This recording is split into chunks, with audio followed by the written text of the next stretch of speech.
নমস্কার, উদরপতি চ্যানেলে আপনাদের সবাইকে স্বাগত। আশা করি সকলেই ভালো আছেন, সুস্থ আছেন। আজকের রেসিপি হাতে মাখা আলুর দম।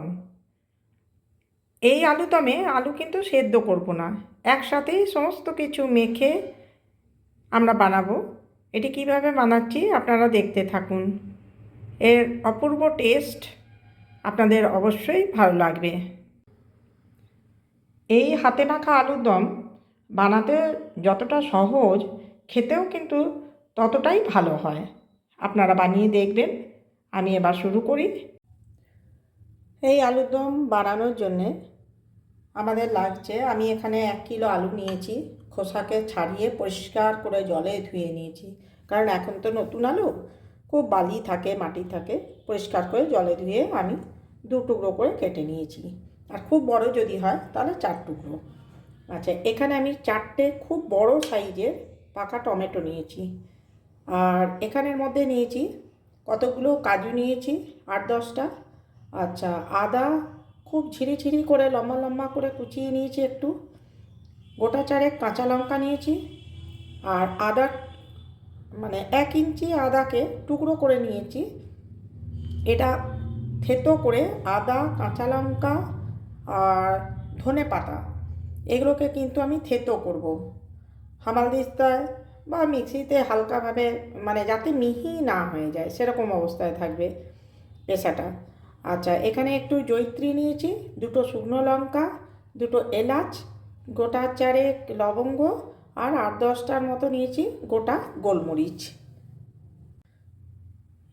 এই রান্নাটা সম্পূর্ণ সর্ষের তেলে হবে। আর এছাড়াও এখানে নুন, মিষ্টি, হলুদ এগুলো তো লাগবেই। আচ্ছা, এখানে আমি গোটা গরম মশলা বা শুকনো লঙ্কা, আদা ঝিরি করে কাটা, এই উপকরণগুলো একদম যখন আমার আলুর দমটা হয়ে যাবে শেষে ঘিয়ে এগুলোকে ভালো করে একটু ফোড়ন দেওয়ার মতো করে নেড়ে চেড়ে একটু সামান্য লালচে হয়ে আসবে, তখন এগুলোকে এই ফোড়নটা আমি এই আলুর দমে দিয়ে দেবো। এবারে আমি এই হামালদিস্তার মধ্যে এই যে কাঁচা লঙ্কা দিয়ে দিলাম, আর আদাটা দিয়ে দিচ্ছি, 4টে কাঁচা লঙ্কা, 1 ইঞ্চের টুকরো করা আদা, আর এই ধনে পাতা এগুলো আমি এখানে থেতো করে নেব। ভালো করে থেতো করে তারপর আমি আলুর সাথে মিশিয়ে দেব।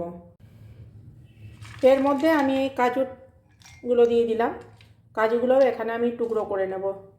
আর বাকি যে এই গরম মশলার সমস্ত কিছু আছে, আদা কুচি, গরম মশলা, শুকনো লঙ্কা, এগুলো শেষে অল্প সামান্য 1 চামচ ঘিয়ে ফোড়ন দিয়ে আলুর দমে মেশাবো। আর সব শেষে 1 মুঠো ধনে পাতা। এবারে আমি এই থেতো করা মশলাটা দেখুন আলুতে দিয়ে দিচ্ছি, আলুর মধ্যে দিয়ে দিলাম। আর এর সাথে যাবে টমেটো, এটা দিয়ে দিলাম, টমেটো দিয়ে দিলাম। দেখুন নুন দিচ্ছি আন্দাজ মতো। আমি কিন্তু হাতে নুন দেওয়াটাই বেশি স্বচ্ছন্দ বোধ করি, আন্দাজের জন্যে নুন দিয়ে দিলাম। আর এখানে একটা জিনিস দেবো, সেটা হলো ধনে গুঁড়ো, জাস্ট 1 চামচ ধনে গুঁড়ো দেবেন, এটা খুব ভালো গন্ধটা আসে। এই সমস্ত মশলা, টমেটো, তেল যা কিছু দিলাম সমস্ত কিছু এই আলুর সাথে ভালো করে মেখে নিতে হবে। এই ফাঁকে আমি বলে রাখি, এটা কিন্তু সম্পূর্ণ নিরামিষ আলুর দম। আর যতক্ষণ আমি এটা ভালো করে মেখে নিচ্ছি ততক্ষণ আমি গ্যাস জ্বালিয়ে কুকার কিন্তু বসিয়ে দিয়েছি। কুকারে আমি কোনো রকম কিন্তু তেল দিইনি, একদম শুধু কুকার, যা তেল আমি এই আলুটাতেই মাখিয়েছি। আর এবং শেষে ওই যে বললাম একটু ঘিয়ে ফোড়ন দেবো, ব্যাস, এছাড়া আর কোনো তেল লাগবে না।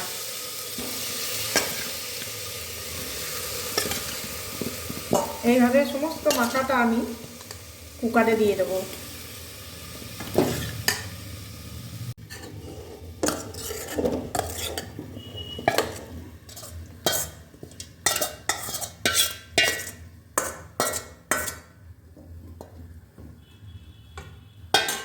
এবার আমি এই গামলা ধোয়া জলটা একটু জল দেবো 1 কাপের মতো, এটা গামলাটা ধুয়ে ওই আলুর মধ্যে দিয়ে দেবো, কারণ যেহেতু আলুগুলোতে একটু সেদ্ধ হতে হবে, সেদ্ধ না করা আলু, সেই জন্য।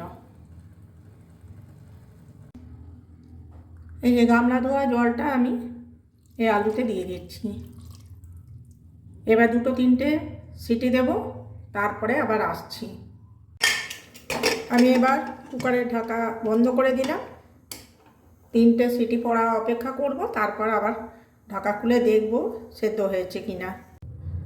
আমি এখানে কুকারের ঢাকনা খুলে দিয়েছি এবং আলুগুলো দেখে নিয়েছি, আলু একেবারে ঠিক মতো সেদ্ধ হয়ে গেছে। আলুর দমের আলু খুব ভালো মতো সেদ্ধ না হলে আবার ভালো লাগে না। এবারে বাকি প্রসেস আমি করছি। এই আমার কুকারে আলুর দম সেদ্ধ হয়ে গেছে, এবারে ফোড়ন দেবো এবং লাস্টে ধনেপাতা ছড়িয়ে নামাবো। কড়াই বসিয়ে দিয়েছি, কড়াই আমি 1 চামচ ঘি দিয়েছি, ঘিটা একটু গরম হলে ফোড়ন দেব, গরম মশলা, আদা কুচি, শুকনো লঙ্কা। এই আলুর দমে কিন্তু কোনো রকম শুকনো মানে লঙ্কার গুঁড়ো ব্যবহার হয়নি। আজকের এই আলুর দমের রেসিপিতে কোনো রকম শুকনো লঙ্কার গুঁড়ো ব্যবহার হয়নি, দুটো শুধুমাত্র ফোড়নের জন্য আমি শুকনো লঙ্কা দেব।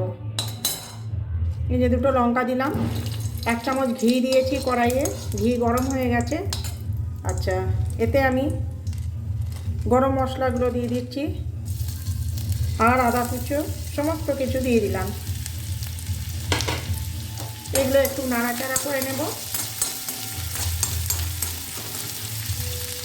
একটুখানি গন্ধ বেরোলে, নাড়াচাড়া করে লাল লাল হয়ে এলে আর গন্ধ বেরোলে আমি এবার আলুর দমে এটা ফোড়ন দেব।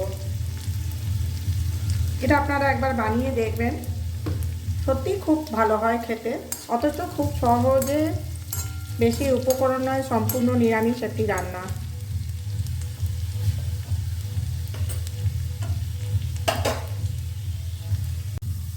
অবশ্যই আপনারা আমাকে লাইক, শেয়ার এবং সাবস্ক্রাইব করে এগিয়ে নিয়ে যাবেন, আর সাথে কমেন্ট করতেও ভুলবেন না। এবারে আমি এবারে আমি এই ফোড়নটা এতে ঢেলে দিলাম আলুর দমের মধ্যে, ব্যাস আর কিচ্ছু করার নেই।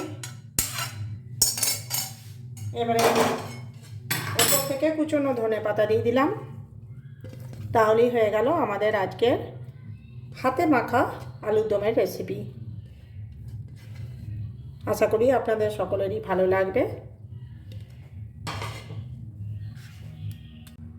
এই হলো আজকের হাতে মাখা আলুর দম। আজকের আলুর দম আমাদের রেডি হয়ে গেছে, সার্ভ করে দিয়েছি আমি, দেখুন।